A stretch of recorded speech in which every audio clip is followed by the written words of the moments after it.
Hello everyone, কেমন আছো সবাই? আশা করি সবাই ভালো আছে আর আমিও ভালো আছি। আমাদের তালের বড়া অনেকবারই খাওয়া হয়ে গেছে, তো তোমরা যারা জানো না যে বড়া পিঠে কীভাবে করে, তো এই ভিডিওটা দেখে নাও, তোমরাও শিখে যাবে। আমার মা প্রথমে চালটা বেটে চালের সাথে বাদামটা মিশিয়ে রেখেছিল।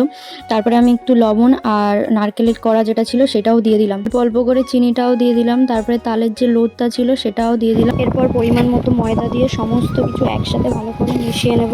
তারপরে তোমরা একটা কড়া নেবে, তার উপরে অল্প করে জল দেবে, কারণ জল না দিলে কড়ার ভিতরে পুড়ে যেতে পারে। তার উপরে 3টে কলা পাতা দেবে। 3টে কলা পাতা না দিলে যে বড়া পিঠাটা থাকবে সেটা পুড়ে যেতে পারে। একসাথে মেশানো যে উপকরণটা, এবার সেটা কলা পাতার উপরে দিয়ে দেবো। আর এটা যেন খুব একটা নরম না হয়, যেন একটু শক্ত শক্ত থাকে হালকা। এবার ভালো করে ওটা সমান করে তার উপরে কলা পাতা 3টে দেবে। তারপরে উনুনের উপরে ঝিঁটে দিয়ে যে কোনো কাঠি টাঠি থাকলে উনুনের উপরে দিয়ে দেবে, দিয়ে কড়াটা তুলে দেবে।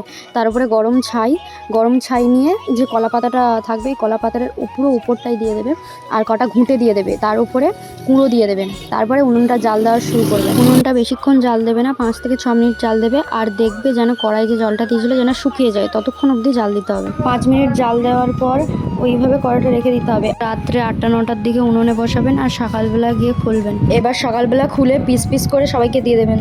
তো আমার ভিডিও কেমন লাগলো সবাই জানাবেন। So tata.